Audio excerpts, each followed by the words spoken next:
Hello, everyone. This is the Easy Allies podcast. I am your moderator, Brandon Jones, Curveball, the bright prince of going outside every once in a while. Joining me this week, Mr. Bradley Ellis. Hello. Daniel Bloodworth. Hello. Michael Huber. I'm vitamin D deficient. Uh-oh. Making it all happen. Ian Hank. I need omega-3 fatty acids. The cameras were real close this week. I zoomed it in. That's nice. I like being close. You Intimate also might know. focus. You also might realize I'm not Kyle. Kyle had to go home, had to be with his family, and usually Kyle loves to do do a Love and Respect episode or some kind of fill-in. We had a special episode over the holidays. Not enough time to plan something. Right. When there's not enough time to do something at Easy Allies, it's when you call in me to, I don't know, do whatever I'm about to do for the next hour and a half. Cue corrections music, me. Yeah. Nice. Wonderful 101 was not a Wii launch title, but was scheduled to be one before it was delayed to 2013.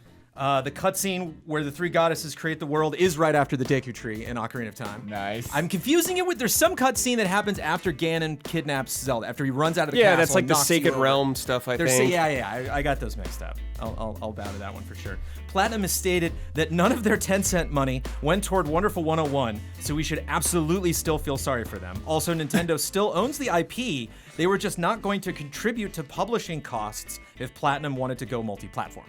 Makes sense. And the Offspring's Dexter Holland earned a PhD in molecular biology in 2017 and has his own hot sauce named Gringo Bandito. I brought that up. Yeah, it is good. I brought that up, and no one knew what the hell I was talking Gringo about. Bandito? No, the PhD. Oh. I don't remember that coming up last time. I don't remember it either. And I remember it. Gringo Bloodworth. Bandito's My pretty boy Bloodworth. You were validated a lot. I know. From last week's podcast.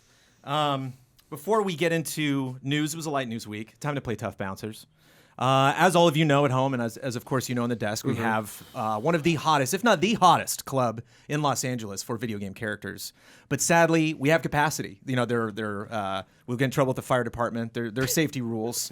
We can only allow in a certain number of people. Some video game characters take up the space of Multiple in the case characters. of like Pikmin or something, multiple spaces. Yeah, Bowser, big so it's boy. tricky. It's tricky to weigh those. We have two people. They want to get in. Two video game characters. Two classic video game characters that want into Pikmin would make this. good bouncers. They would, but could the Pikmin? Carry Pikmin don't them have out. ID. Just carry them out. Yeah, Can they get in by themselves? Sure. Trying to get into our club. Ayaya06 proposes Phoenix Wright, Ace Attorney. Okay. He's trying to stop a murder that will happen in the club. I don't know. Wait, what? I don't know if I feel comfortable with the people contributing to this podcast saying that a murder will happen in our club. Yeah, Apparently what does Kyle that is mean? cool That's with that. like insider knowledge. Apparently Kyle's, yeah. I want to know more about how he knows this is going to happen. Yeah. How much preventing of crime does Phoenix Wright do? Maybe I haven't played. Yeah, is he like a detective on that sense? I'm not super don't familiar. think so. That's more of a Professor Layton yeah. situation. He's a lawyer Yeah. technically, but he does a lot of detective work Gotcha. in games, yeah. So has he ever gotten out in front of put the cart in front of the horse there? I am not Yeah, is he familiar getting in with the brawls? whole series well enough to tell you that. Well, I Someone guess will if tell we're us. cool with someone getting killed in our club, we won't pick that. depends But I who mean, it is.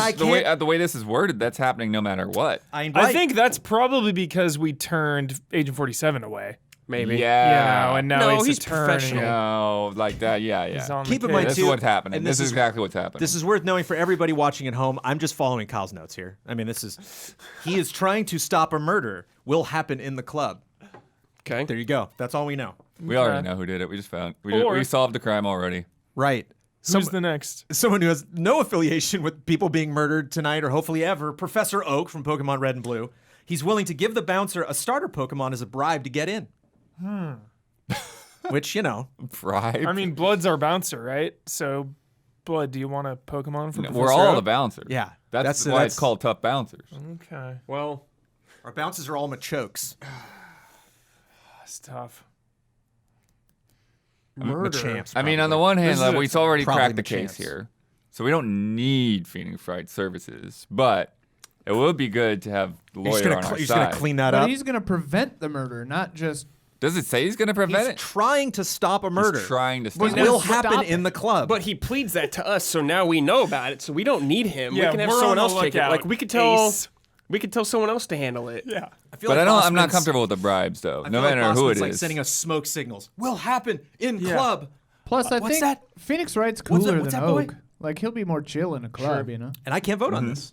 I Would, usually weigh in heavily, but I'm moderating. Would so. Boston be for or against Professor Oak coming to the club? There's Who no way to knows? predict that, dude. Yeah. Blood's Jones right. would know best. Probably against in a weird way. He's Yeah. like, no. Like whenever you cross worlds with Pokemon, Yeah. he gets real upset. Yeah. Whenever the fact that Oak's in our world, he would not. But then Yeah. again, I don't know.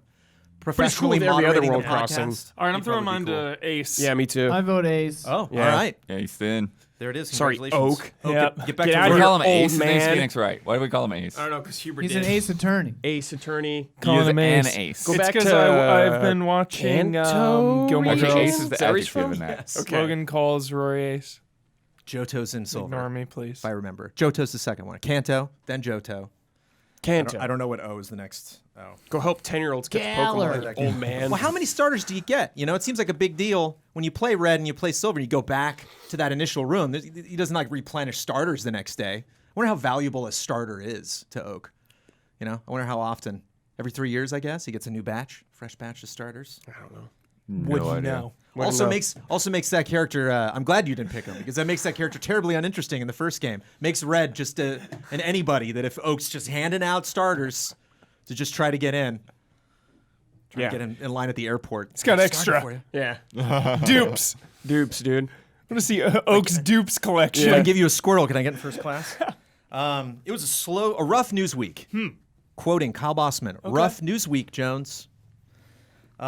Kicking it off with, but what I like that Bossman threw me a bone Rough here. or slow? Because they're different things. Rough. Okay. Rough. Okay. Rough. Really rough news week, Jones. Really rough. But he's throwing me a bone. 'Kay. He's given me Hollywood Reporter. He's given me Disney. He's given me, as all of you may not know, DICE is happening right now. Oh, yeah, And yeah. so this is the TED Talks of video games, basically. So we have a lot of Haven't fun, been to DICE important in so people long. getting up and making speeches about their company, making speeches about where we are in the industry, where we're going, where we've been. And Disney went up and said, and this is interesting because we know there's been some moves around at Disney. John Drake, who I'm good friends with, just moved over at Disney, and they are no longer, Disney's no longer developing their own games. They're licensing a lot of that stuff out. And so I think in the wake of the success of Jedi Fallen Order and Spider-Man, which is theirs but is not something inherently that we think of Disney, they want more people to come in. They want to invite game developers to come in and reinvent their franchises. Let me see if I can actually bring up the link. But yeah, Kyle's got a game we can play here. But I'm just curious. You said ooh, Brad. I mean, what do you I think just thought of about? an idea immediately in my head. Oh, that's what we're Yeah, here for. nice. Okay. What is the idea that was immediately in your head? Reinvent, though. That's the key thing. From Software does the Black Cauldron. Wow. But that's not what the speech was about. Because that says Reinvent it? You that mean is- make it good? Well, that's taking an existing property and adapting it into a game. This is, Fallen Order is not an adaptation of anything. It's not an adaptation of a comic. Well, they or could anything. do It's something in the universe. They can Yeah, do so a prequel like to the, Black the Cauldron. villain in the Black Cauldron is awesome and has potential, but the rest of the movie is dumb and bad. It's a weird movie. It is a I weird want to movie. love that movie, but I can't. Tim Burton worked on that movie for a hot second before he got let go. I just imagine all the other animators were like, Tim Burton was a weird one. I'm here for one specific reason, to empower you to do really unique things with our catalog, the exec told the crowd of game developers. We want to tap into the power of creatives across the industry. So I think it's interesting, but is this something that should just happen in private meetings? Is it maybe a little desperate to come out at the DICE stage and be like, please? What do you think, Blood? Seems weird, like we didn't have that moment of Sony coming out and being like, somebody make Spider-Man, somebody. That was a deal that we weren't there. We weren't privy to that conversation. No, I think it makes sense on where Disney's trajectory has been. They've kind of been this way. They've kind of bowed out, and then they see the success that comes from world-class game developers, and it's like, we don't know what we're doing. We don't want to hire a whole new company and form a team from scratch. Let's get people that are already really good at this stuff to make some things. So yeah, I think it makes sense from the position that they're in right now. To me, it seems like it's twofold. Like they're trying to get developers to do the thing, obviously, and then it's an ad to us to be like, hey, here's our intent. We're gonna do more Jedi Fallen Order. Please have confidence in Disney video games going forward, like consumer. You know what I mean? Yeah, I mean the Disney Afternoon Collection, those old classic Capcom games. like those games are just legends in their own right. And again, those weren't made by Disney; those were made by Capcom. So yeah, let's get Capcom back on the it. trail. Yeah. And of course, they brought up Kingdom Hearts, and that Kingdom Hearts has always been for me kind of like a weird mix of both. It is new, but it isn't new. Like it is, they want to make it as authentic as they've done before. Where you're reminded same voice actors, same music, same worlds, really bringing these worlds to life, and yet we're seeing these characters do things we've never done before.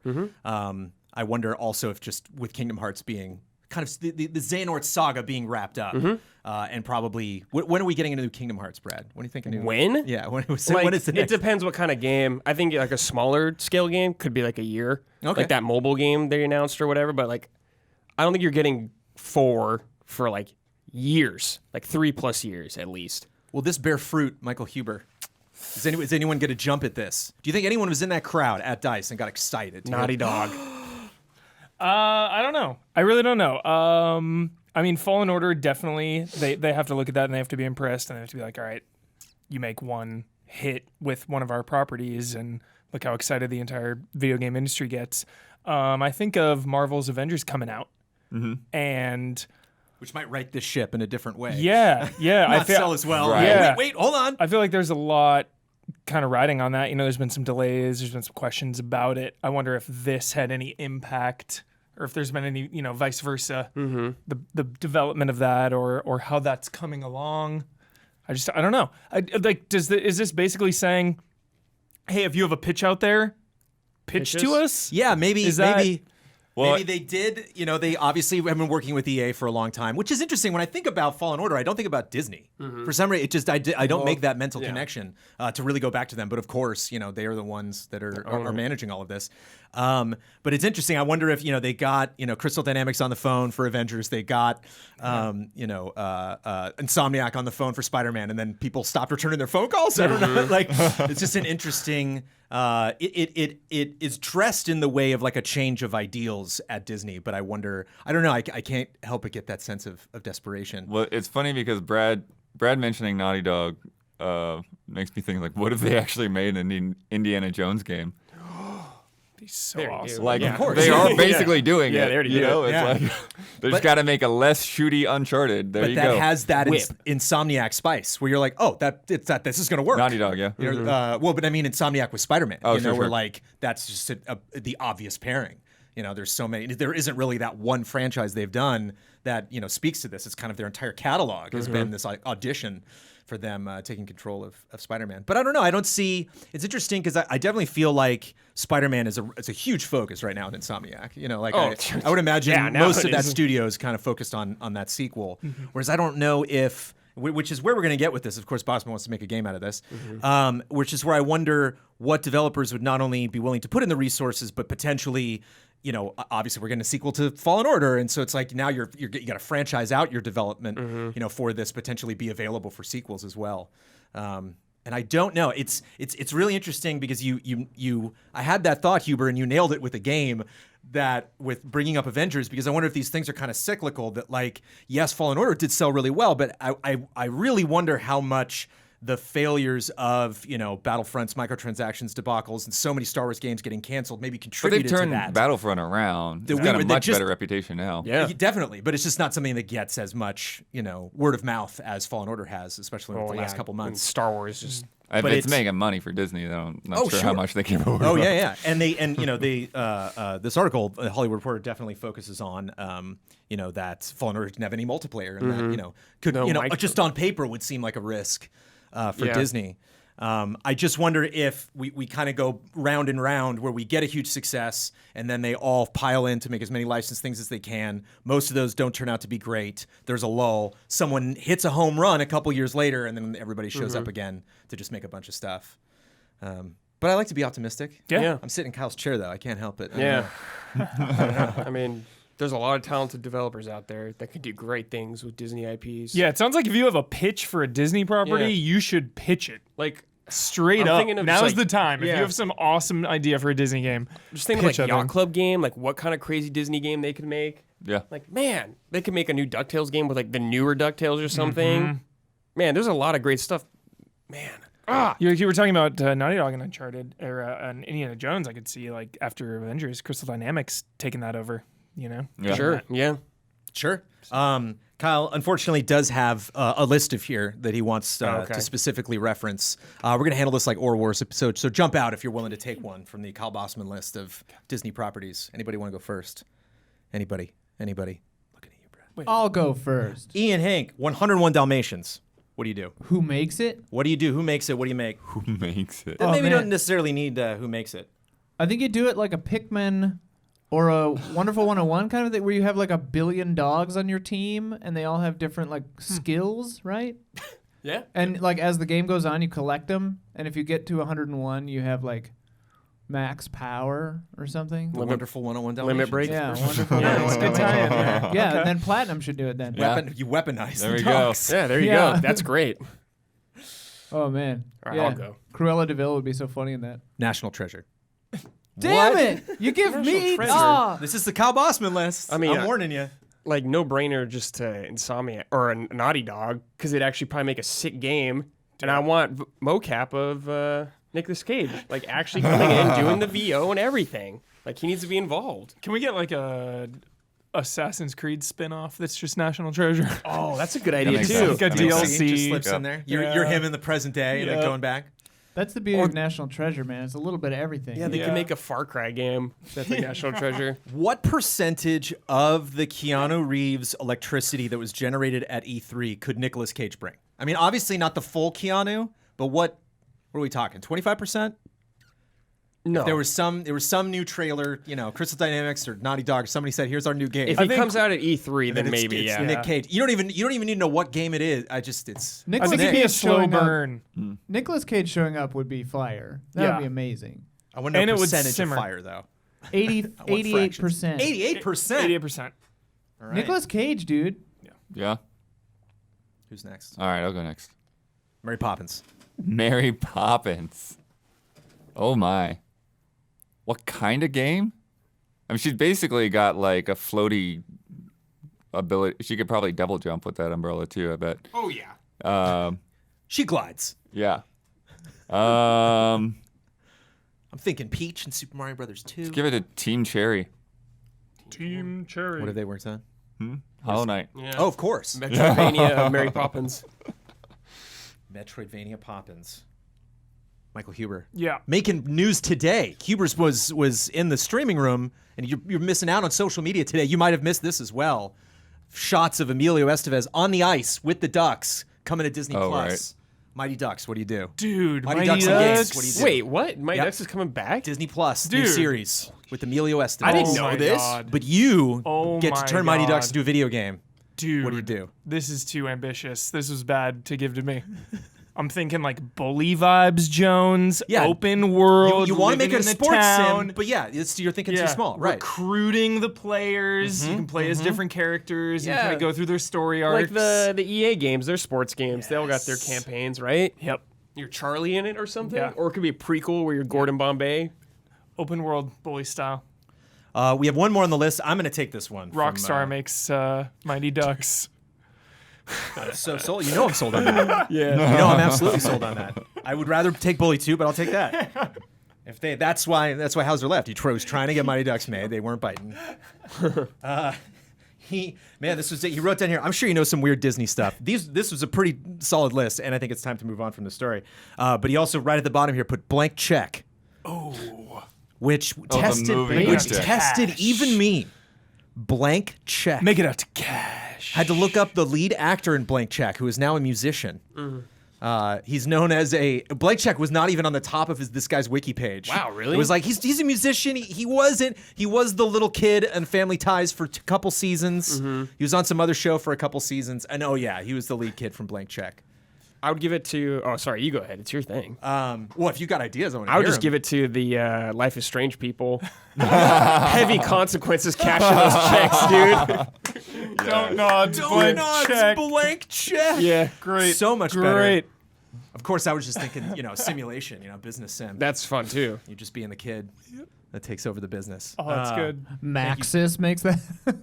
But and I mean, before we do move on, I love that all of you are so dang creative. You jumped out with your ideas. I mean, is there anything else? But I really do want to think of a reinvention, because it's so easy for me all day to think of you take this, you just make that playable as a game. Aladdin on Genesis, make it look as it does. But what he was talking about really at DICE is we want you to tell new stories. We want you to do the job for us, basically. Okay, so Tailspin reboot, Jones. Done by the Ace Combat people, Yeah. but it has soundtrack. deliveries like Death Stranding. So Ace Combat mixed with Death Stranding. Baloo, you got to make those deliveries, dude. Don Carnage chasing you. So what are there? Okay, so we got Don Carnage and his ship. We have is it called the Tailspin? Is that the name of their ship? No, it's like the Sea Duck or something. Okay, and then you got the Frisbee, obviously. Yeah, he's got his little, his little hoverboard Frisbee thing, which sold me. I mean, the second I saw him flying on that, I was like, I don't care what this show's about. I'm watching this, man. Look at him flying around. You got Louis, dude. Yeah, what who gives you the jobs? Do we have any airships? Oh yeah, airship battles. Oh, yeah, for sure. Yeah, dude. If it's the Ace Combat team, real good dogfights. Like this is not just to deliver. Like this thing is ready for combat. Machine guns, missiles. Someone dies, you love in it. It's gotta be real intense. Like real intense. Yo, for real though, But it's a reinvention, so you don't know, all bets are off. Yeah, exactly. You don't know. Well, they couldn't because it's a prequel to the show. And when you find out at the end, the guy that's been chasing the whole time is actually Mowgli from the Jungle Book. Crossover. Is it because there's some Sherlock Holmes licensing crap? Why does Great Mouse Detective just fade into obscurity? Why does it never return? Sherlock Holmes is public domain. Yeah, what? Why has the Great Mouse Detective not been in Kingdom Hearts? Why has there not been a video game? Why has there not been a reboot or a reimagining? Not that popular.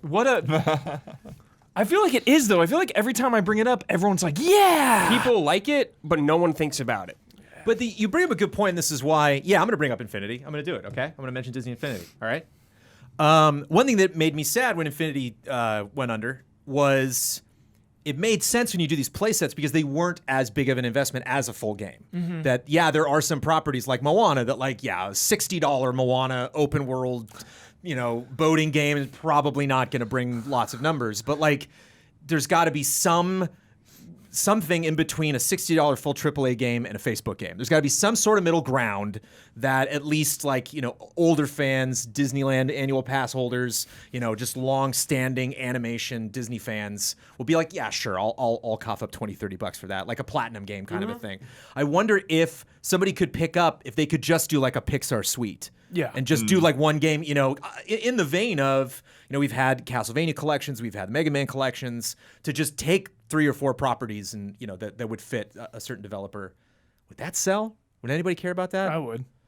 I mean, they're just going to do it in Dreams I now, think so they'll just make it in Dreams. Right? As of Yeah. this Friday, they can do it. If you're listening to this podcast, you can make it in Dreams right now. Yeah. Great Mouse Detective in Dreams. I'm doing it. You're doing it? I'm doing it. Please do. I'm doing it. I'm Facing my curious. fears. I'm curious how that banhammer works in Dreams.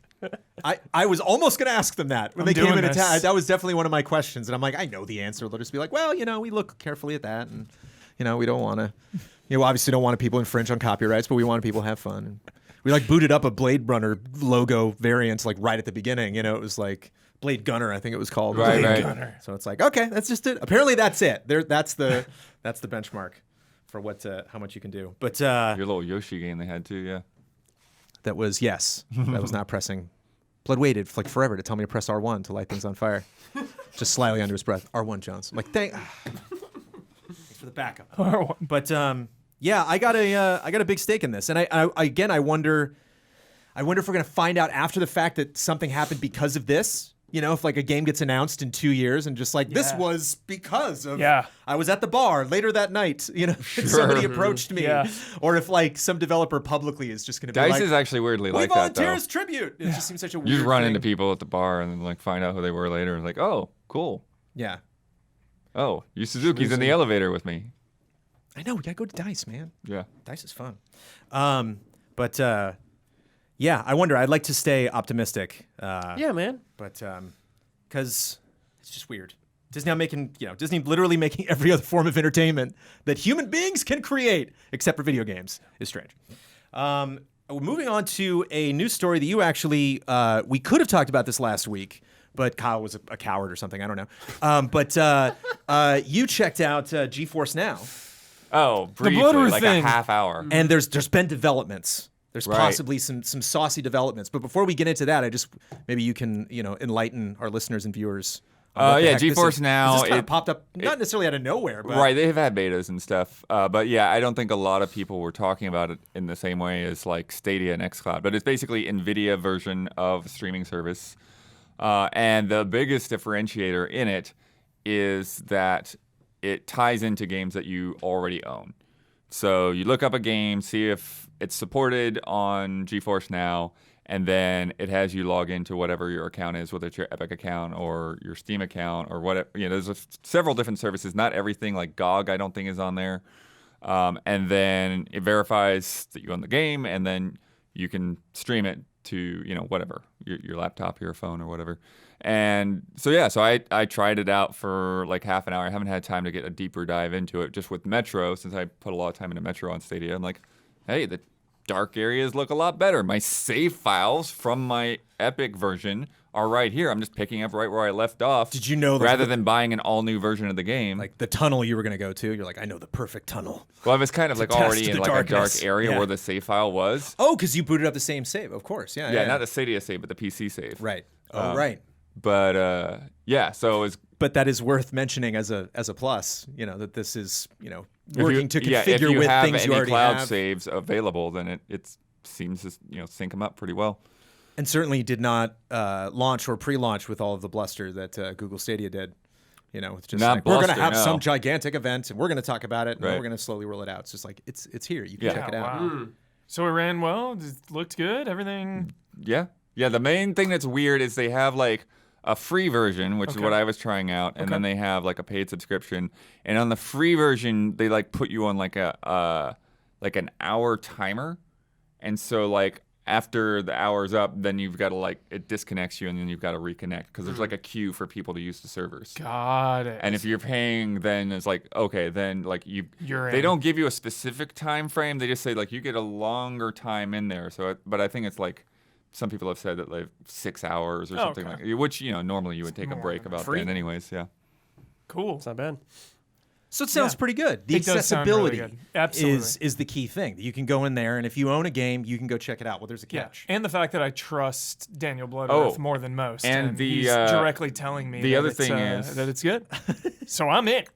The other thing is it has all the high-end PC tweaks and settings and stuff that you can make, so you can set the performance Nice. to be whatever you want. Ultra. And if Cyberpunk. you're a subscriber, you get to enable RTX. Perfect. Yeah. I should try this first-handed with Control or Control something. RTX. Oh, sure, yeah. yeah. RTX on. Right, Ian? Yeah, baby. Tell us about that. Yeah, wanna I got see. a 2080 for just that reason. How much is it per month?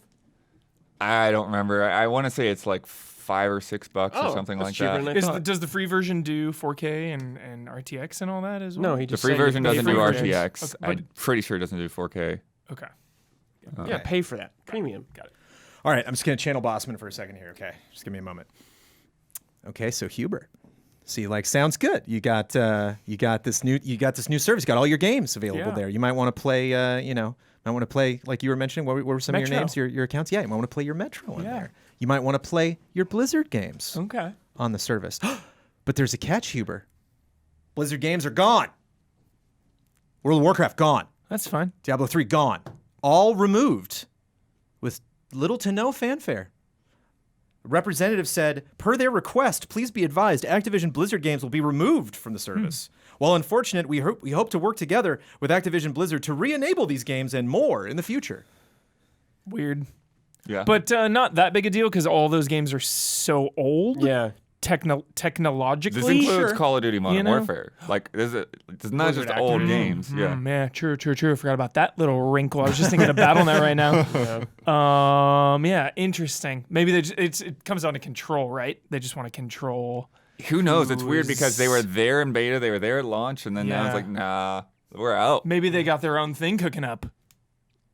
Please. ding, ding. That's the Maybe. last Yeah. thing they need to cook up. They need to fix other areas first, please. Let's drop the list right now, Brad Ellis. Yeah. The to-do list. Warcraft 3 Finish your Reforged. game before it's out. Actually, Yeah. Don't play like all your games you've released recently have been not good when they've come out.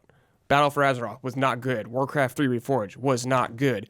Diablo, I'm very concerned about just based on its development and Blizzard's track record with like recently canceling WoW patches and they're just going for the next expansion. I'm nervous. You need to be the Blizzard you were before, not this corporate bullshit.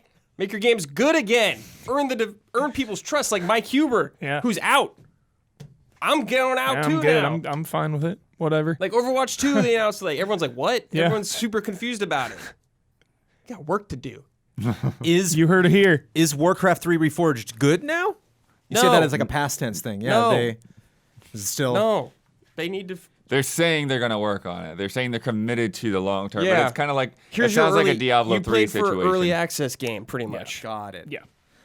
So yeah, is this a smart move? Is Activision Blizzard a company that could have their own streaming service? I don't know. Like, we don't have enough details on like why they made this decision. Like, I wonder if there's like some weird thing where like because so many of their games are about playing online, I do wonder if there's something about the streaming players that like they didn't like how that was interacting with their servers.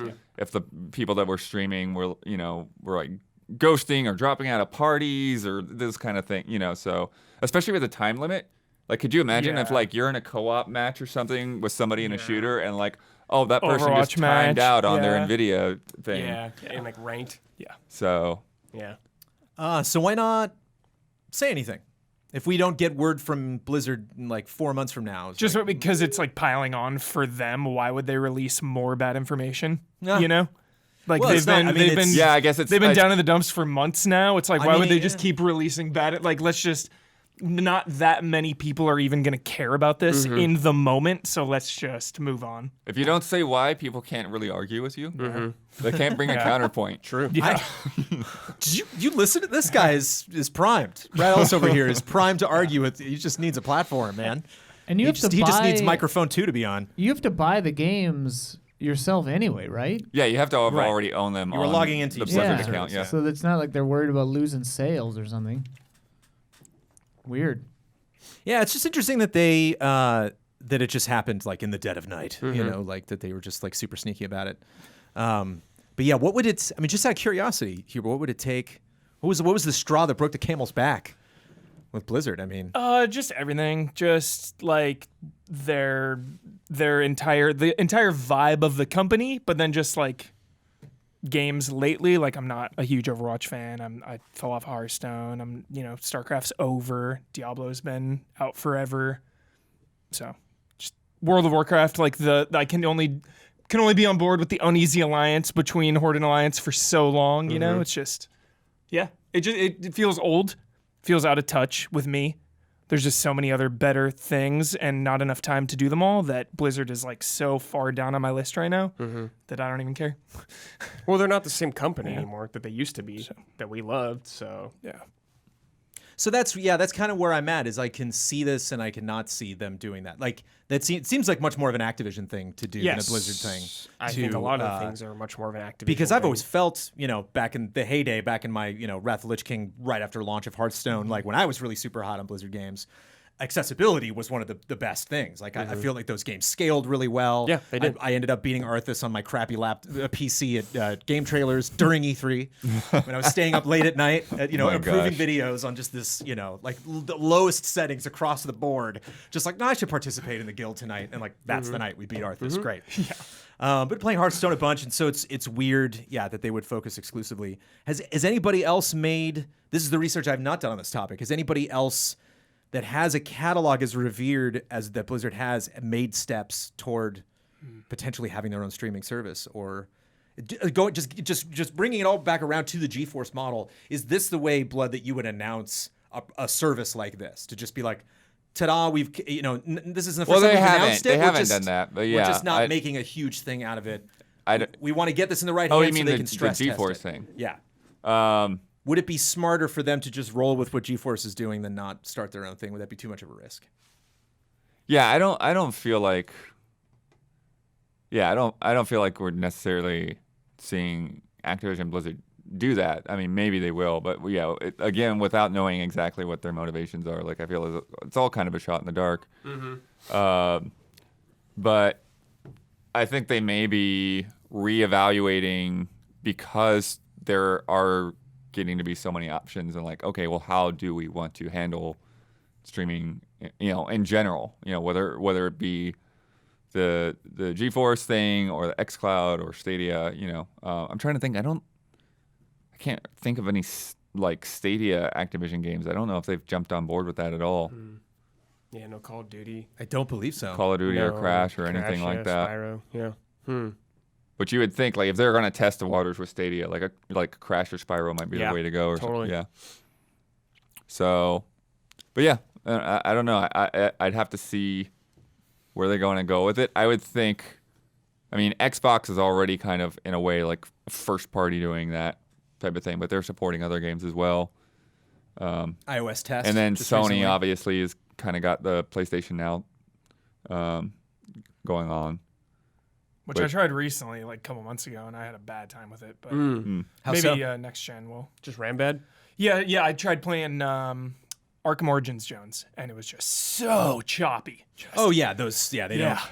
It's not the preferred method, No, which is a bummer that just- when you just boot up PlayStation Now, that the games they push are like not the games you should be like. It's PlayStation Now is good for just classics that you. What was something that was on there? Siren was. Oh yeah, let's do this. But like God of War, no, don't stream that. Don't, please. Get that disc, baby. Download that into your hard drive. Right? Yeah. Let that game Full run the way download. it's supposed to run. Oh. I don't know if it's a thing between Kyle and I when he hears it and I hear. I don't know if you could hear it right now. I can smell it. Can you smell Smell it? the podcast What? halftime? Mm-hmm. Alrighty then. A VPN protects your privacy and security online, but you can also use a VPN to unlock movies and shows that are only available in other countries. For example, you can use Express VPN to binge Star Trek Discovery on UK Netflix. It's so simple, you fire up the Express VPN app, change your location to the UK, refresh Netflix, and that's it. See, ExpressVPN hides your IP address and lets you control where you want sites to think you're located. You can choose from almost 100 different countries, so just think about all the Netflix libraries you can go through. Love anime? Yeah. Yeah. Okay, good. Use ExpressVPN to access Japanese Netflix and be spirited away. Whoa. But it's not just Netflix. ExpressVPN works with any streaming service: Hulu, BBC Player, BBC iPlayer, YouTube, you name it. There are hundreds of VPNs out there, but the reason we use ExpressVPN to watch shows is it's ridiculously fast. There's never any buffering or lag, and you can stream in HD no problem. ExpressVPN is also compatible with all your devices, phones, media consoles, smart TVs, and more, so you can watch what you want on the go or on the big screen wherever you are. Confirm it, Ian Hank. You downloaded it and tested it. Oops, that's Hubert. I've got it on my phone. I put it on my phone. We got a trial of it, and I put it on my phone. I was actually surprised it just kind of started up. I thought I thought I was gonna have to do a whole bunch of stuff. I just installed it, and it was just going, and I was VPN'd up. So yeah. Let me know when you watch an out-of-market movie or show. I want a I full will. report. I'll let you Ian. know. Yeah. You know what? I have not had shits check this out, but the first thing that I'm gunning for, because I've been fooled too many times, it's like the fake Nintendo Directs and the fake State of Plays. Oh, boy. I get faked out every time because it's a real thing. I think this happened to me twice. I know. That Avatar: The Last Airbender was in the UK or it was somewhere else, and somebody on Twitter was like, "Hey, I loved it on Netflix," and I'm like, "Yes, finally!" And then, Ugh. no. But it is fascinating to see. I mean, just from a media perspective, just kind of what countries are getting what shows. Like, I feel bad for anyone It didn't get that didn't get Mandalorian. They got spoiled the hell out of Right. it. It Yeah, wasn't that's their a fault. Weird one. You Yeah. know?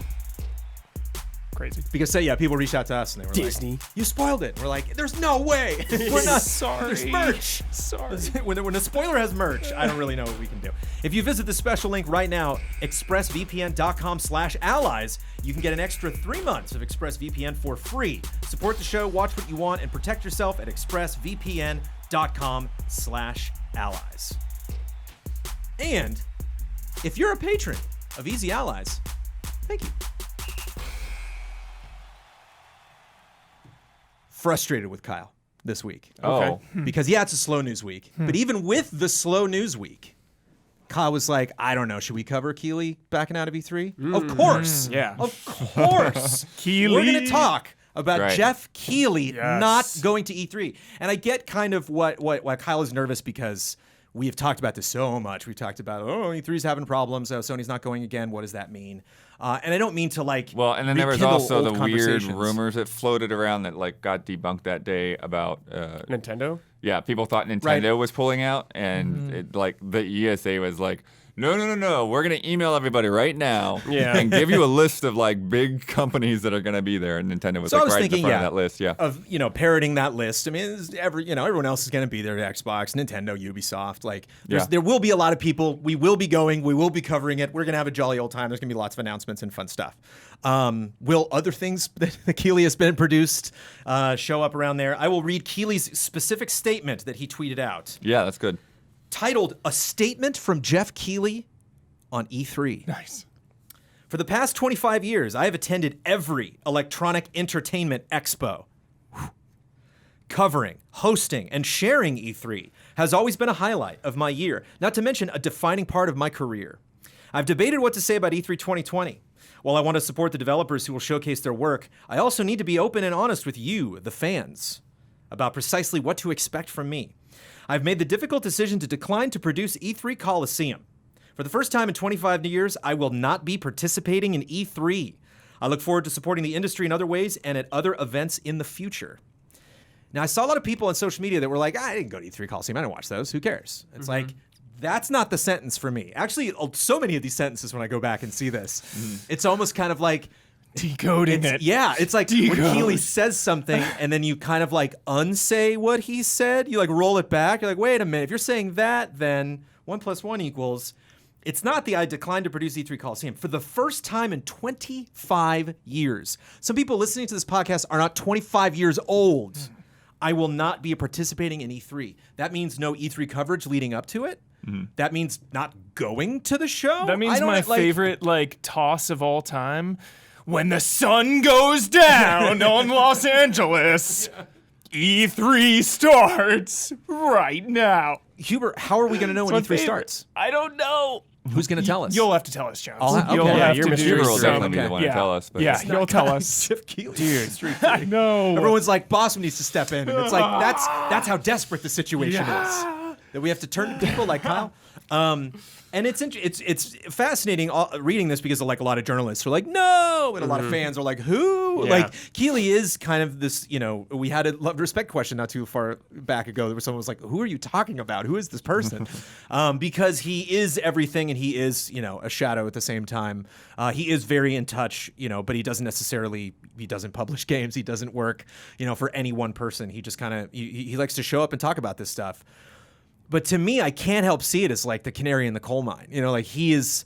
It's not necessarily what he brings to E3. It's that something must have happened, and Something I wish was said. Something was said. I wish I tried to find Rent it after was the raised. fact. Yeah. Well, here's the thing. Remember, Keighley got really involved with Gamescom last year. Right, and I tried to find. He had an interview where he talked about what he wanted to do with E3 this year, and I couldn't find it before. Yeah. So I don't remember who that interview was with either. But that's the first thing that's what's coming to my mind. She posted on Twitter. I saw it and was going to grab the link, but I didn't. He talked about all the stuff that they were doing at Gamescom and that whole presentation and working with the staff and really bringing how big Gamescom is to the global audience, because if you're there, it's undeniable. It's gigantic. It's so much bigger than E3 because it's it's both a public show and a business show kind of simultaneously. And I think he was talking about, trying to talk to E3, trying to get them to move in a direction that was going to make more sense for everybody. The ESA specifically. Yeah, and seemed really optimistic around Gamescom when he was talking about that. And now he's, sort of vaguely saying that I've seen what they're doing and I don't like it. Here we go. I think E3 needs to become more digital and global, he said in a Twitter reply to someone asking about his decision. It's a brand that means a lot to people, but it shouldn't just be a show floor. He also said in response to someone saying about money that it never even got that far. I did read that because the first thing that came to my mind was ESA trying to raise the prices on everyone, and people are just not having it and backing out. But Keighley himself said that it never even got to that point when money was being discussed.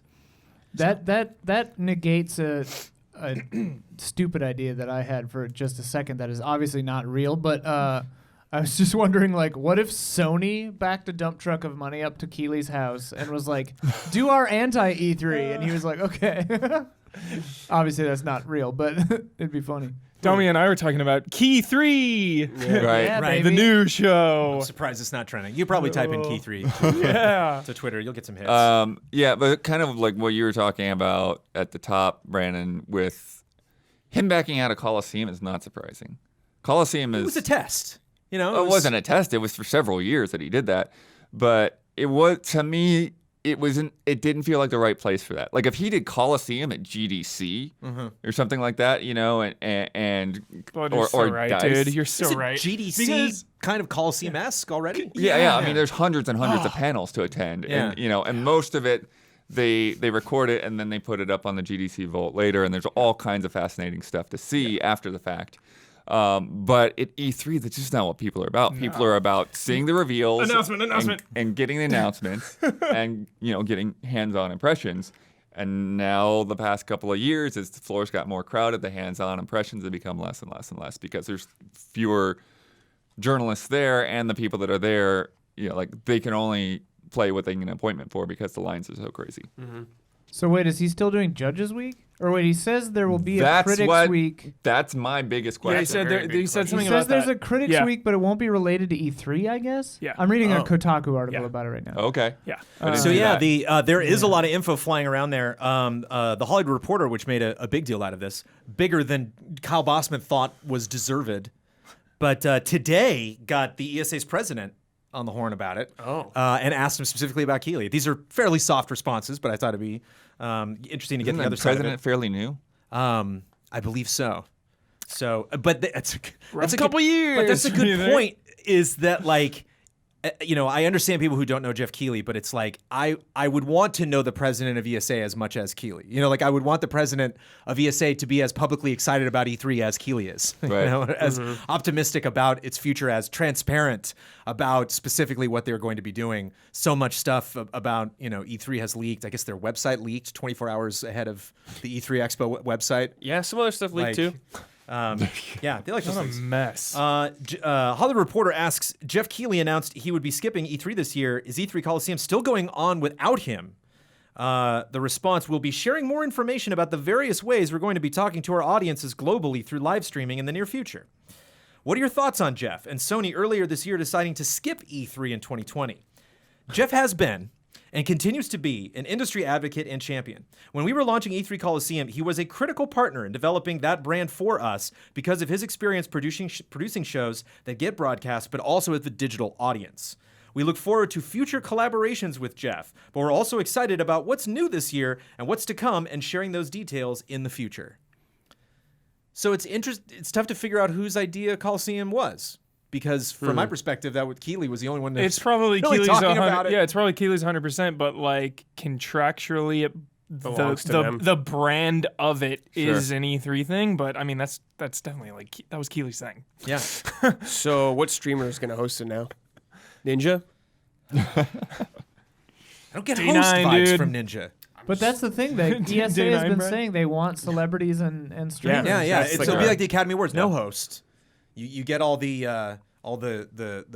actors 2 or 3 names down on the cast list to then introduce the next person who comes out on stage. I felt so bad. It was like the other guy from 1917 was like up in the rafters, like, and now this person is more famous than me. And That was my favorite part.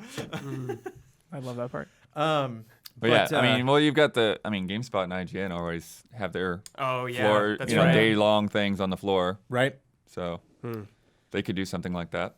And so it's tough because I think, it's interesting for this to happen in February. Like, I wonder if this was kind of like the end of the line for Keighley, where he's like, I got to say something now because as of, I think this was yesterday or the day before that he did this, like, now I'm going to move past this. I know I'm not doing this. So this is when that decision happens. Mm-hmm. And again, just to unpack specifically what Keighley said, I know we probably shouldn't read into it too much, but I cannot help myself. I've attended, for the past 25 years, I've attended every electronic entertainment expo. Covering, hosting, and sharing E3 has always been a highlight of my year. Assuming it will not be a highlight if he was to do E3. It would not be a highlight. It always I think has you're getting been. a little over. Oh, you bet. Or just because he's not going to do it this Yeah, year. yeah. Right, Yeah. right. Okay. It won't Either be a way. highlight. Language is important. I've debated what to say about E3 2020, which means there are things he could have said about E3 2020 But he paused. that he did not say in this. Yeah. Yeah. He debated. Oh, for sure. He wrote this draft several times. And he cropped the top and bottom off. I really appreciate that. Some people just do the notes on iPhone, and then they'll just screen grab and send that out, and you can see how much battery they have and the clock and stuff. Yeah. He did a nice crop. Nice. I like it. You do the crop. You just do the image One of the editor. best It's in the not- biz. Yeah. It's not tough. I also need to be open and honest with you, the fans, about precisely what to expect from me. Difficult decision, obviously, E3 Coliseum, but just that specifically. He wants to support the developers who will showcase their work. Yeah. I know you saw all of the replies and stuff. Did he say specifically if he's going to be I didn't at see the all show? of the Like- replies. See every reply. Right, now, but I mean, I know he was talking about, he's really, digging deep into the final hours on Half-Life Alyx. So getting that done and getting that ready. And I mean, if he's skipping this and putting those resources, time and money into the Game Awards a year and when Gamescom. and Gamescom, a year when new consoles launch, I can imagine Keighley's got. That also might be cooking. another thing too, because Sony won't be at E3. If he can get Sony to, do more PS5 stuff at Gamescom, really hype that up, make that show pop more. Because wouldn't you think game developers have a better relationship with Geoff Keighley than the ESA? I think everyone has a that better a- relationship with Geoff Keighley Like, than the ESA. yeah. So, I think exactly. I think ESA needs to start talking about who they have a good relationship with. But that's a good point. It's like how much should a public a smiling happy public face should the ESA have? Yeah. Because it seems like the only information coming out of there is like no, it's like a everything's fine. shadowy organization. Don't worry is about ESA. it. And I didn't pull these quotes, but in the same interview, the Hollywood Reporter, he was like, "Sony can do whatever they want. We're real excited to see what they do this year." And like So, isn't a dream scenario like we said earlier, like Key 3? I mean, isn't a dream scenario that he just how much can one man do? does his own thing? I mean, he made an award show. Oh, I know, but I mean, just to do a convention on top. Yeah. I mean, that's a lot. he's Geoff Keighley, so Yeah. sky's the limit. That's a yeah. bit much. Yeah, I don't know. Sky's the And limit, it's- dude. I think when we've been to I don't know if how well you remember Bloodworth, the airplane hangar E3. It was a dark time. Yeah. Was that before either of you gentlemen? Oh, the yeah, airplane long hangar before, E3. yeah, It was long only before. one year. It was only 1 year. But it's like E3 was in where was he? Chicago for 2 years in the 90s. Whoa. Didn't it? Wasn't it start in LA? Chicago? And then I it don't know moved about somewhere else? Chicago. It moved somewhere else. It was in LA. There's definitely a bad Atlanta year. And then okay. Everyone was like, Atlanta, it's way that's too right. hot for this. No. Right. But so I wonder if this is just it's cyclical. This is just E3's a roller coaster. We'll get back there someday. I think it's simultaneously huge and not really a big deal at all, because like Bloodworth was saying, it's not necessarily the place for the deep dives into the games. Everybody wants announcements. Yeah. And I think him leaving won't affect that. But at the same time, it's Geoff Keighley, and his presence legitimizes E3 even more. So it's definitely a hit to the brand, but as far as like consuming it as we do every year, I don't think much will change.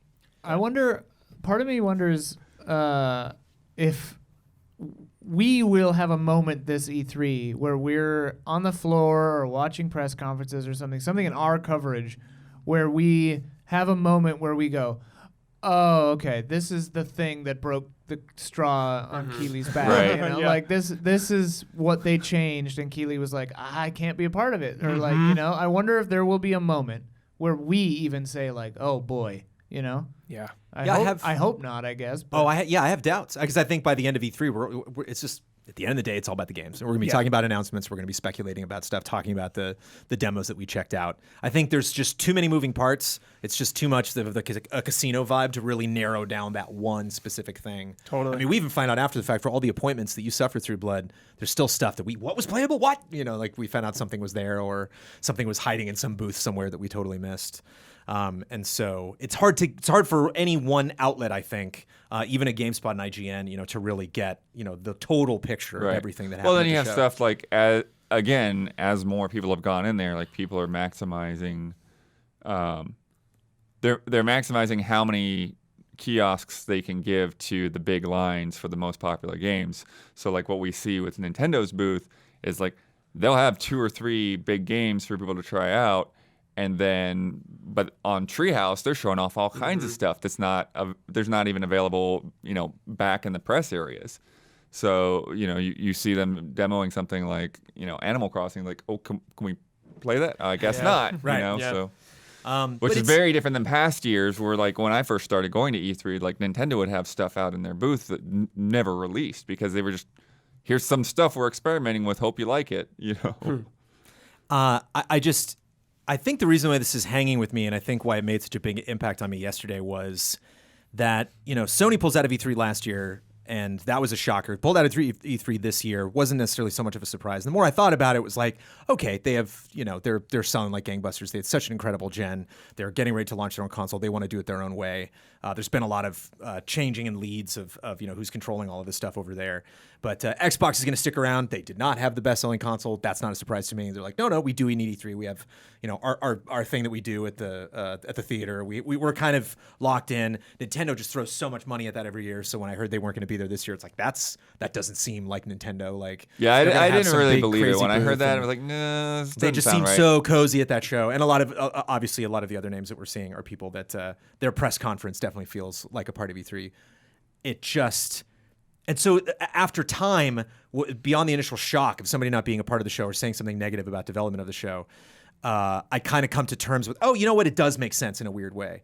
And I just am so curious about this. I'm so curious about specifically what happened, what he's really involved in, like how much of Coliseum was Keighley, how much of it was the ESA.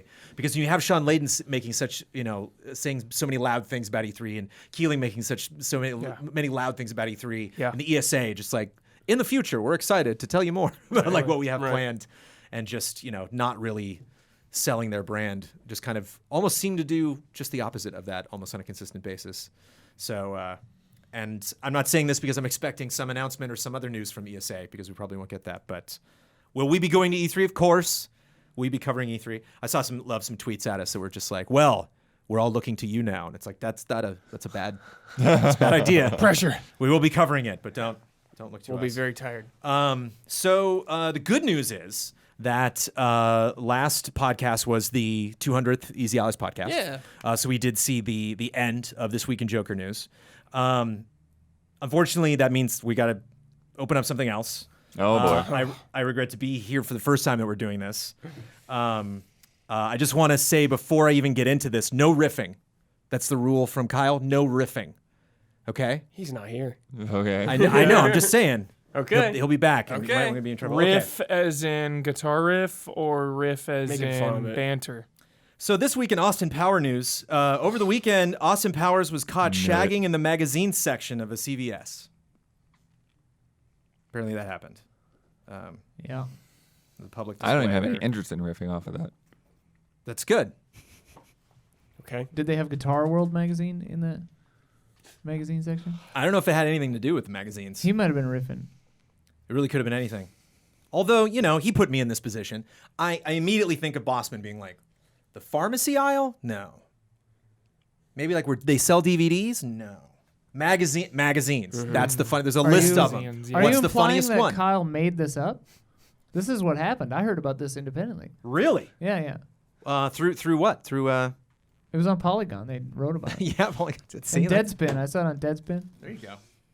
It's time for love and respect.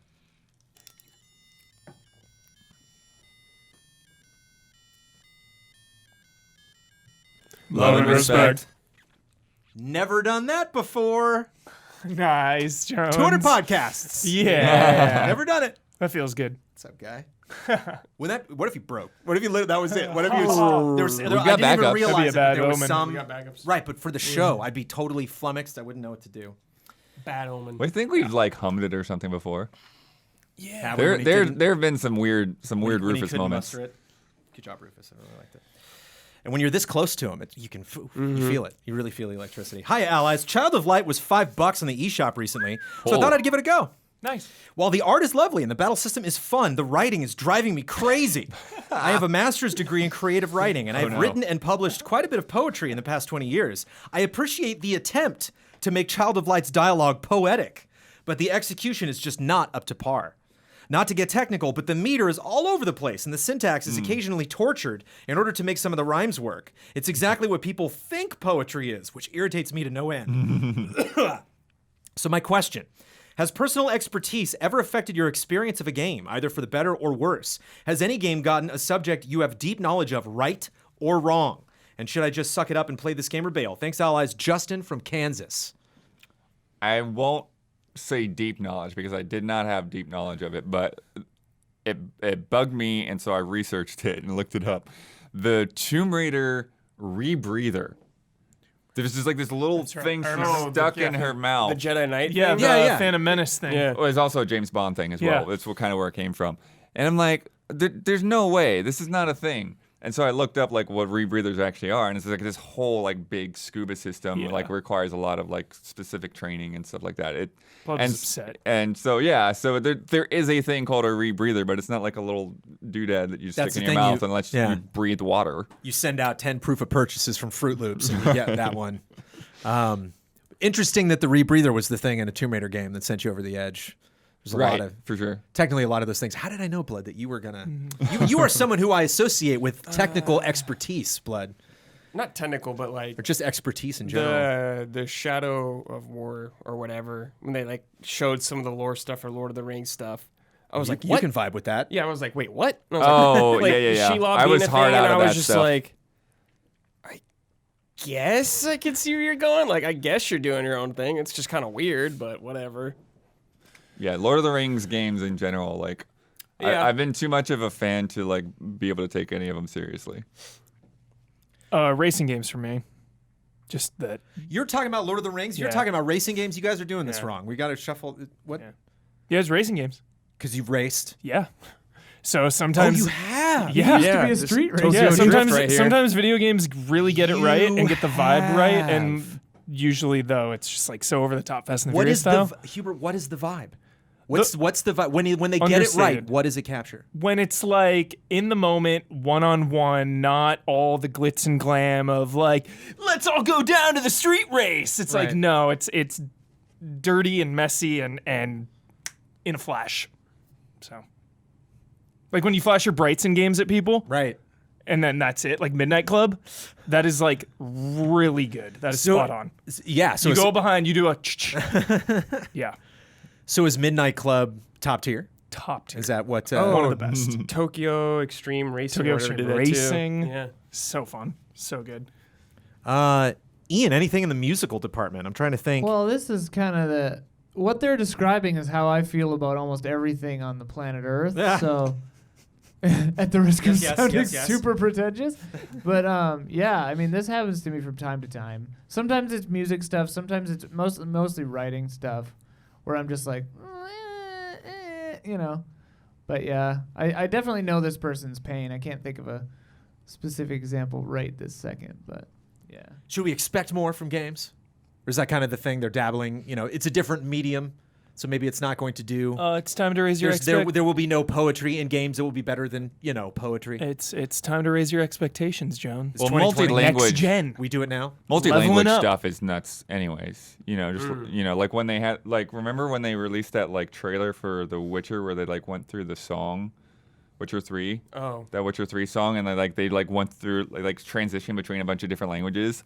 That kind of stuff like always blows my mind. Like when you convert like a song to another language and then it still sounds like a song. I'm like, how did you pull that off? Like those language does not work the same way. That's awesome. So that to me, like that's kind of like the thing I was feeling with like these are French writers. Like what does it sound like in French? You know, good so point. like this is on the localization team in a way.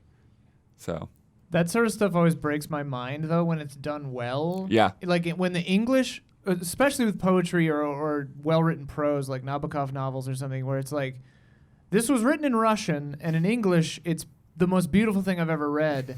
You have to wonder, because, like, the translation then is more artistic than just a direct one-to-one. Like, The Yeah. Cixin Liu 3 Body Problem books, like the translation was intentionally super literal, so it was not very like flowery language or anything. Like in English, it sounded kind of repetitive, and they did that on purpose. But it was a weird note that I was like, oh yeah, that's interesting. That a big part of translation is making it work localized artistically too, not just literally.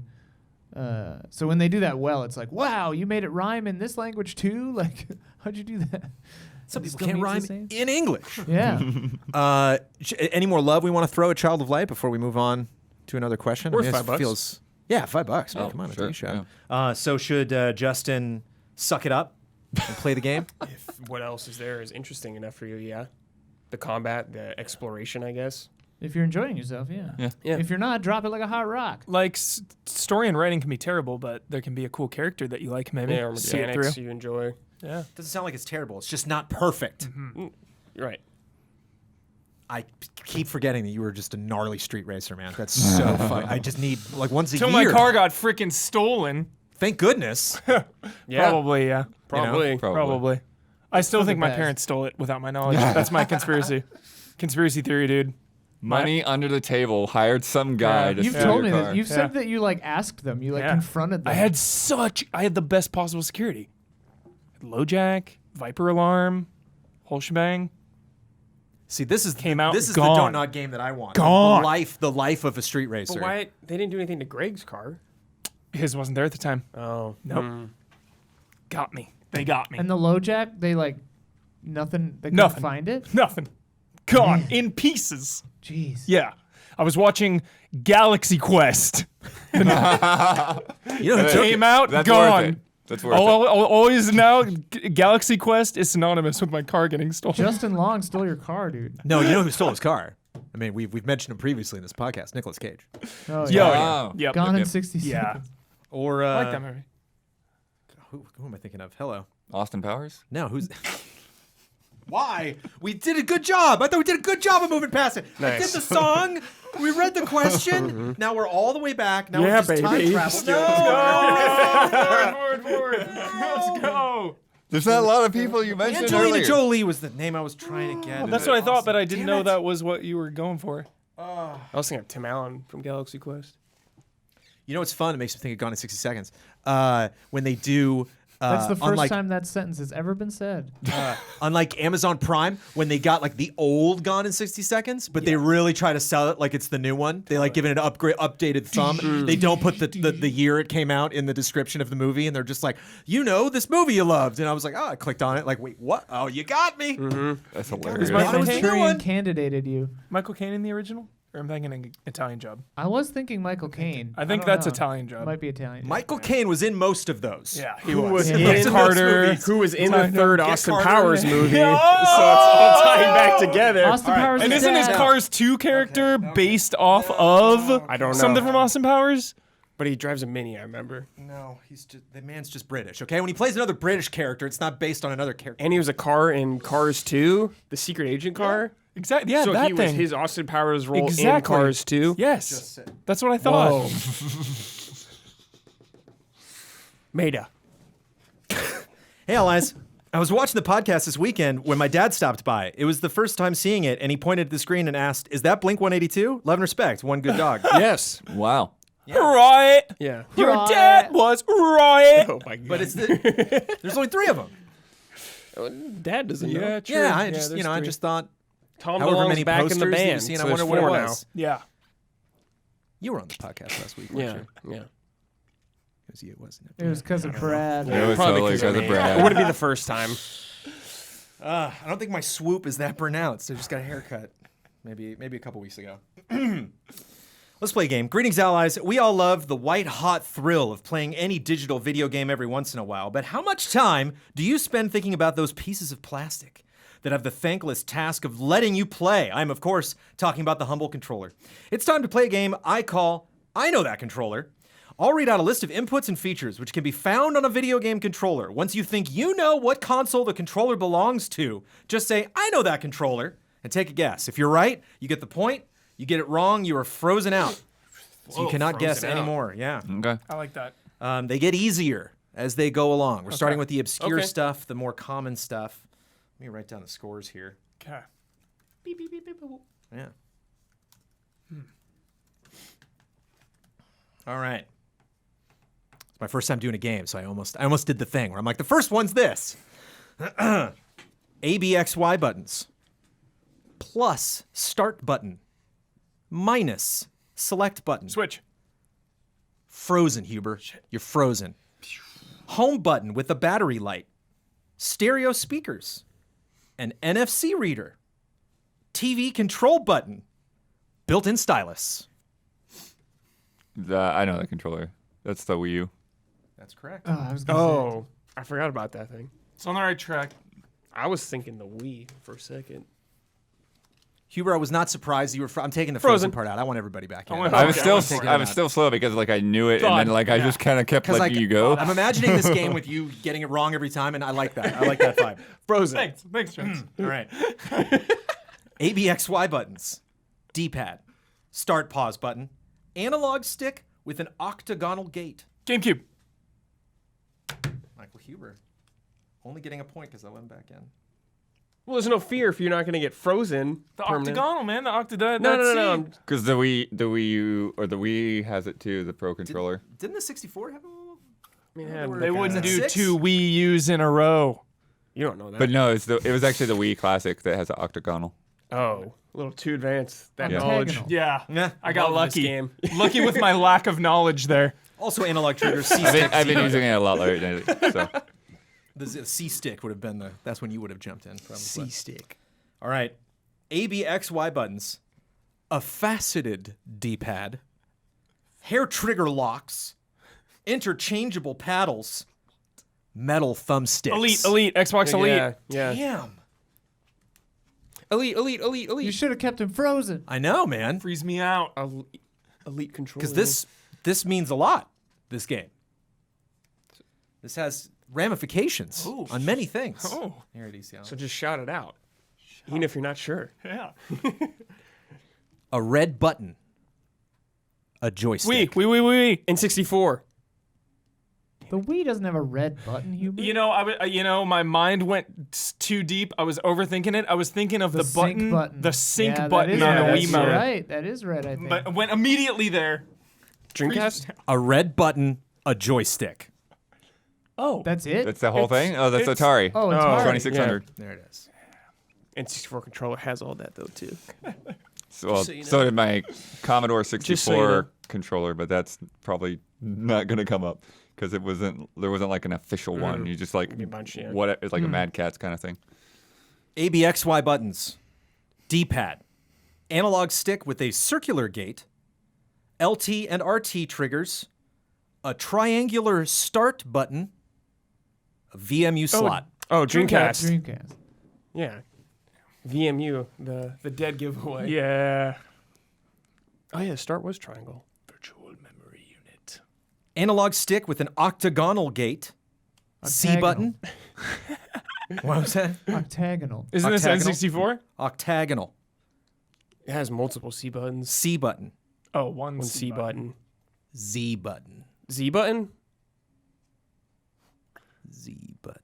And 60. Saturn. No, No. the Wii. Is it the nunchuck? The Pro controller. Nunchuck. Nunchuck! Oh, the Whee! I get a nunchuck. point. It's on the board. We're doing one half of the controller now? Yeah, that's a little crazy. That's yeah. Blood's not happy about Yeah, I that. don't neither know. I don't am know about that one. So what do you feel? What's the But Ian got it. Ian got it. what's the contingency? Legitimized. Oh no, It's just it's two just pieces. Give me crazy. half a point. Ian legitimized the question No, by I mean, getting it right. I guess it makes sense, Yeah. but yeah. Ian got it. Yeah. Start button, back button, green button, red button. This sounds like a story I'm reading to Milo before he goes to bed. Yellow button, blue button, orange button, whammy bar. Guitar Hero Oh, controller. Guitar Hero. Oh, my God. Nice. It's weird because it's like you start putting a picture in your head and then things don't match it. Then you're Yeah. like, what? Now what? You're, was like, I'm not like Xbox. shifting Ooh, yeah. fast enough. We have a three-way tie on this table. It's illegitimate, of course, because I let you back in. But I'm curious to see if we have one left. Freeze out. Curious to see if we can break the tie. You ready? I'm frozen too. your body? Connect. I know it. Connect your body. Well done, Brett. Connect. Yay. Connect.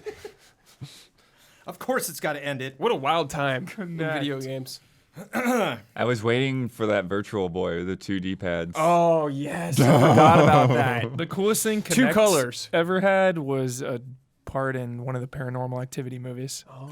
Really good gimmick with the Connect. Freaky. Funny. That is correct. Did you play Fable? But the fact that you said one of the Paranormal Activity movies Yeah, there's multiple. drops it down a little bit that you don't remember what I think one it's it 4. was I specifically. think it's 4. Okay. There's 4 of them? I don't think it's Dude, called there's like 5 or Paranormal 6. Activity 4, though. It's called 4 Paranormal is- Activity something. It's called 4? I think 4 is. What's the subtitle? What's the Paranormal Activity 4 what? I think just 4. I think 5 is when they started like the end of the Dark Dimension or something. Shadow Wars. Yeah. Huber's correct. It's just Paranormal Activity 4, 2012. Wow. Wow. Even Halo couldn't do that. Wow. They couldn't just call it 4. Yeah. Wow. All right. Okay. Got to dig up that connect. Where can I find? Wait, what was Halo 4's sub name? I know 5 was Guardians, right? Wasn't Halo 4 something else? Yeah, I think you're thinking of 5. Or they just did Yeah, it. it's 5. Never mind. Aha, Never save mind. corrections. Yes. Nice. Thank you. Remove that Push correction. delete. I'm a Yeah. moderator, though. I should watch Delete that. Someone was like Delete it. mid-sentence Yeah. typing that. And you beat me to it as well. I was like just about to type that out. But then I forgot. Type what out? I was just about to type in Paranormal Activity 4. Oh, yeah. Of course, there's all sorts of offshoots of Paranormal Activity. Yeah, there I think updates are, okay. They're fine. I like them. Kyle Bossman loves them. Yeah. So I wanted to make sure to get this one in. I have an update from you regarding my Love and Respect submission from last year. 1 year ago, on February 14th, 2019.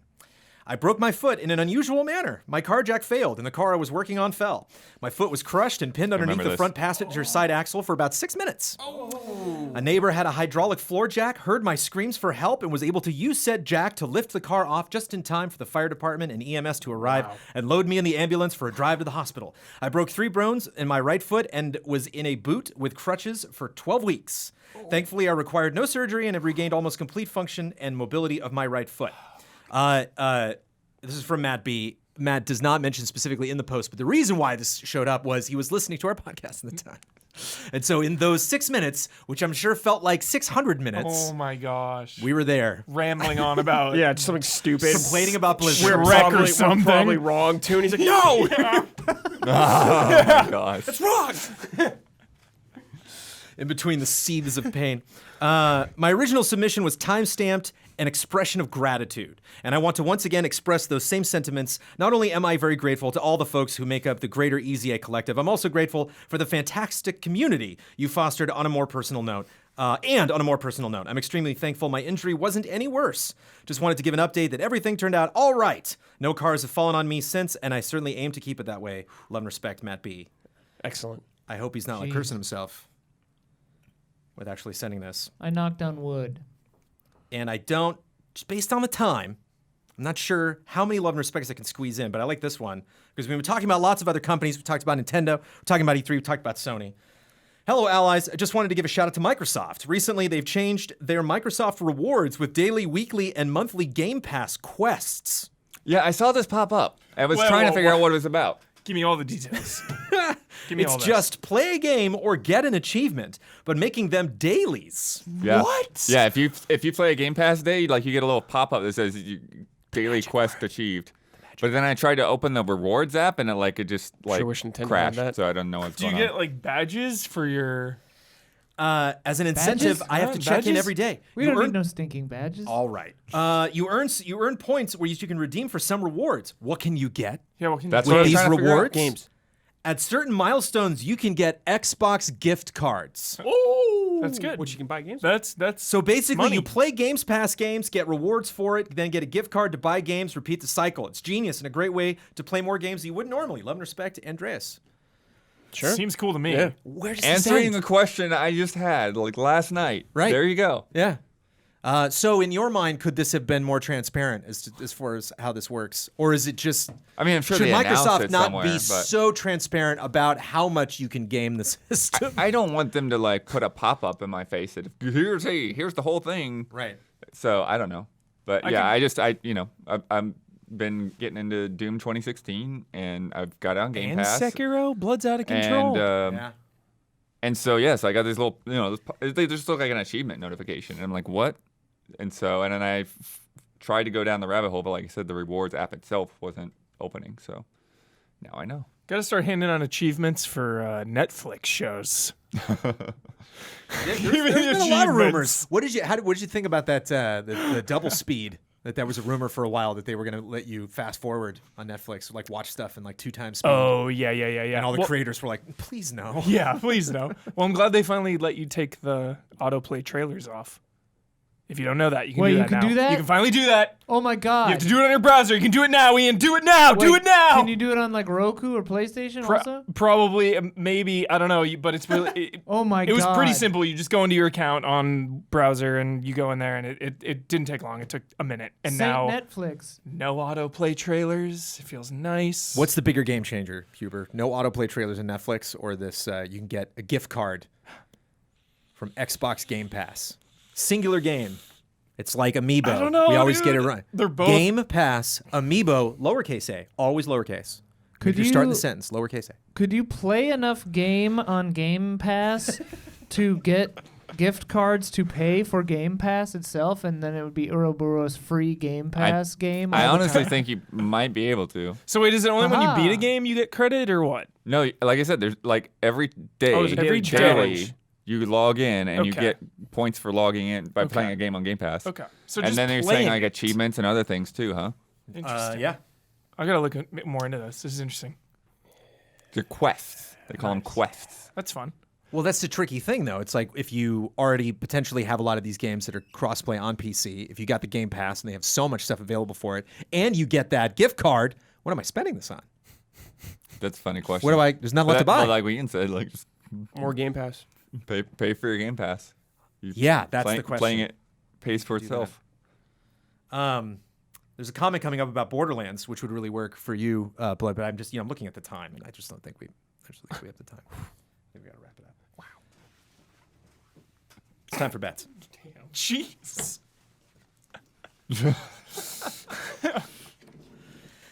Next week's bet. Dreams finally releases on Friday, February 14th. At this point next week, what will the trophy percentage be for mastering the classes? Complete 3 master classes. I gave our panel here the information that a master class is a very complex tutorial. So there's the basic tutorials you can go through, and then when you get to the end of them, there is, oh, okay, you're still around? Well, here we go. Now there's deep, deep, deep, crazy tutorials. Complete 3 master classes. I went way too high. What is your bet, Huber? What is the trophy percentage? What's happening? Mastering the classes. 1.8%. Yeah. Yeah, I people go for these trophies for these platinums. I'm going 45%. Oh, okay then. So much. Dude, I thought I went high 10%. Jeez. I thought I went high 7%. I thought I was correct 6%. Oh no! All right. Nice, dude. Never done this before. Hold on a second. Okay. Let me lock that in. Boy, that's way easier than he makes it look. I know, he's very dramatic about it. That was. I'm feeling I almost broke the damn thing. That was. That's not that big of a deal. Anyway. I regret my bet. Okay. Because Last people week's bet. buying dreams are there to learn. You're buying dreams. But they you're might there to already build. know. But they might already know. You know, the launch thing comes out. Are you going to want to put the final touches on your level and get that up there? That True, was. it's been out for a while. Yeah. Yeah, that was like my biggest question when we had them on board. Is like, what does this mean from a marketing standpoint? I get that you're changing. There's a huge update that basically is manifesting in the actual game. You're getting out of early access. It's always a huge deal for any game. But what if I, as a user, as somebody, because if it was like a story something in early access, like I'm probably not gonna play the game again. But if I'm like, one of the big whales who's just like constantly, day in day out, pumping stuff in Is there, Huber am I on your really gonna team? go back through that tutorial if I've like made No, 20 the teams dreams? don't change. Oh, okay. What's up? We So got it's 4 all of us shots. versus you? Yeah. Yeah. Oh yeah, it's my only. Oh. Yeah. We got 4 gorilla shots. 7%'s all I got Wow. this time. Yeah, Seems that's fair the way. because that's the way Jones these has been teams go. playing. You're right. This is fair. You're right. He's been playing. Normally I would be 4 against 1. That's not fair. But you've been playing. So how am I supposed to feel if I lose? I've been 4 playing on 1. too. You Feel can't bad. lose, Jones. You win, and it's like, haha, I gotcha. You lose, and it's like, it's 4 on 1. That's shame. right. That's right. Yeah. Yeah, you're fine. Emotionally, I want to know how to play it. All right. Last week's bet, which we're going to have to check live. The Wonderful 101 Remastered Kickstarter last week when we made this bet was currently at $1.4 million, specifically $1,415,739. Where will it be at this time next week? I bet 1.7 mil. Ben bet $6 billion. Yeah. Brad bet 1.7. Ian bet 2 mil. Where's it at? I don't know. It is at $1,613,692. So 1.6. 1.6. So that is Kyle. What did he say? 1.56. Wow. Yep. Yeah, Kyle. that's your team. Yep. You got to represent. Yeah. Woo! So he does the chair, though, and Huber's got it. I'm like the only owl representing. Well, no, but you're hosting. Yeah, for you today, host, so you're in his It's the seat. chair. He does the chair thing. If I win and I'm not here, it's the No, but chair. He doesn't Bossman take won. it. He won. It's Bossman his chair, won. and you're in Oh, his it's my chair. I'm in Yeah, the chair. You're in the Yes. chair. I forgot what chair I was in for a second there. Yeah. It's my chair. It's yours. That brings our totals to Gorgeous Gorillas 2. Sick Owls 3. That's much better this week, Jones. That was very good. Yeah. Yeah. I like the worse I feel, the better it sounds, I guess. You look just Also- like I feel. Also, thank you. Jones knows. I do know, but if I take the time, but it's the podcast. Should I take the time right now to think about it and get what it is? That I can get it. I can get it if I think about Oh, it, but I you just know can't it. get it right now. I know it. You look just like I feel. All right. Office Space. No, it's not Office Space. Oh yeah. you want me to fetch Aliens. your slippers for you? Die Hard. Oh, My okay. guess Well, was there right. we go. Okay. Thank you. Were you gonna lighten me? I don't know these. Hey Hicks. Hicks, Hey, man, Hicks. you look just like I feel. Is that aliens? Yeah. Didn't I yeah. say that, dude? That's like I always say aliens or Die Hard. That's Or a good- yeah. Ghostbusters. There's another was RoboCop or something. There's another one that you get me on like again and again on different quotes. Fifth Element drives me gets in insane. there a lot too. Fifth Element's a good one to dig in. But get back without you, I'll call you folks. All right, update to last week's bet. I still won. Thank you very much. I'm guessing from the community. Oh. When the Dark Crystal Age of Tactics ends, there are no credits. It just goes back to the world map. Therefore, Jones's winning bet from last week is still valid. I bet Damn. it was how long are the credits? I bet I had the lowest bet, and the credits you scroll the credits. Nice. They don't auto scroll. Nice. And so it's like, well, we're assuming how fast can you do it? 4 seconds. Yeah. 4 seconds. You're done. Right? I love it. Oh, it's good. Because there's the different ways that we could do bets, and that is a curveball on the old credits bet that we have not had before. Let me tell you a little bit. Let me tell you a little bit about patreon.com/easyallies. That's where you can go if you want to support us financially. We got all sorts of rewards. We have all sorts of things. If you just go for the $1 tier, you get access to exclusive shows. You get ad-free version of this podcast. There's all sorts of stuff we post just exclusively to patreon.com/easyallies that you won't find on our Twitter. You won't find on Facebook. You won't find on YouTube. You won't find on Twitch. You're only going to find it on that Patreon. You got our wonderful community. Lots of fun ways you can engage. I do a show every Monday called Cup of Jones. Every Monday morning. And if you just $1, you can join me every week. You can hang out at my house. My dog might show up, Sophie. You might get to see Milo. Like it's like a 1 in 4 chance every month that you'll get to see Milo. All if you just check out patreon.com/easyallies. And I want to take this moment as well to shout out L. Thanis, Greg the Dark Knight Kettering, Caleb Togi Crawford, Will Schmuck, Mr. One Luigi. Shout out. I'm really proud of all you did. Good job. We pulled it off. Think of Dark Knight Kettering. I think of that new that Matt Reeves outfit. Just tweeted that out. Oh yeah. I had Did to tell you see- Huber about that one. Did you see the camera test? I did. Looked pretty good. Camera test and music test. Yeah. Michael Giacchino had to jump on that and be like, "That's my music." The And we're just like, logo- "Oh right, that was this music too." Sorry. Nice. The Nice. logo is knives. The Batman logo on his chest is like knives or something. Yeah. Somebody He's a killer. Somebody said it looks like you can take it out. I think Michael I didn't read Giacchino. too far into I think it. you take it out. I think they're utility knives. He's a killer. 2 utility knives. Michael Giacchino. I'm into it. Medal of Honor. Frontline. Oh yeah. Good stuff. Oh yeah. Giacchino's one of those guys that like Star Trek he did and a couple other things, and that's why I really started to notice him. And then you go to you look at his creds and it's like, I'll forget it. This guy's been around forever. But, well, goodness gracious me, I won. As the winner, I get the right and responsibility to share my Twitter name. I get to promote any Easy Allies video. I get the final word on anything I've disagreed with or just want to read. Oh, it says just disagreed with here. Interesting. I wonder if the rules have changed. It is episode 201, you know.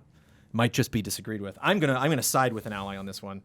And I'm going to say something that I did agree with. I'm going to echo a sentiment from one of y'all and sign off with your trademark sign off. You can follow me at Trailer Jones. Promote an Easy Allies video. I have to say I'm woefully unprepared for this one. I got it. Huber, you got a little something. You have a good week. What are you doing this week, Huber? Syndrome is back. And it is back. It was back is. yesterday. Yes. And you have, do you want to tell anybody about new stuff you're doing on the Syndrome? Yeah, the community queue. I'm really excited love about. this idea. Yeah, I'm excited about this bit. Community? That's That's right. Community queue at easyallies.com. It's in the description if you of Huber Syndrome. You can upload your clips, 20 seconds tops for these clips. Keep it chill. But we're just going to be tracking people's queues and mine and just what we're all playing at any given moment. Just really excited about it. Nice. Yeah. QUEUE or Yeah. CUE? Yep. QUEUE. Community QUEUE. Yeah. Okay. Just making- Community QUEUE. there we go. Just for the listeners. We you should know, have just put a so they Q know. at the end of that. Oh, well. Nope. Just spell it out. Because I think of a line queue. Mm-hmm. Makes me think of Disneyland. Yeah. Queue up. Queue up. All right. Now I'm thinking about Disneyland. I am going to agree with Brad Ellis, who impassioned me with the current state of Blizzard development. Just wow! I just didn't really. I didn't know. I didn't know it was that bad. Because man, they gloss up their stuff. They put a spit polish. They have great cinematics teams, Jones. Yeah.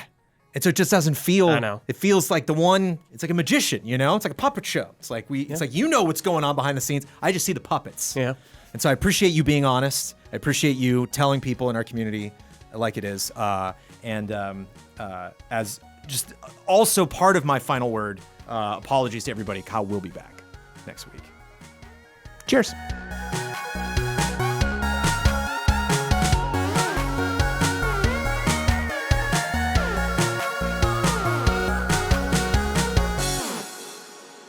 Great Mouse Detective in Dreams. I'm doing it.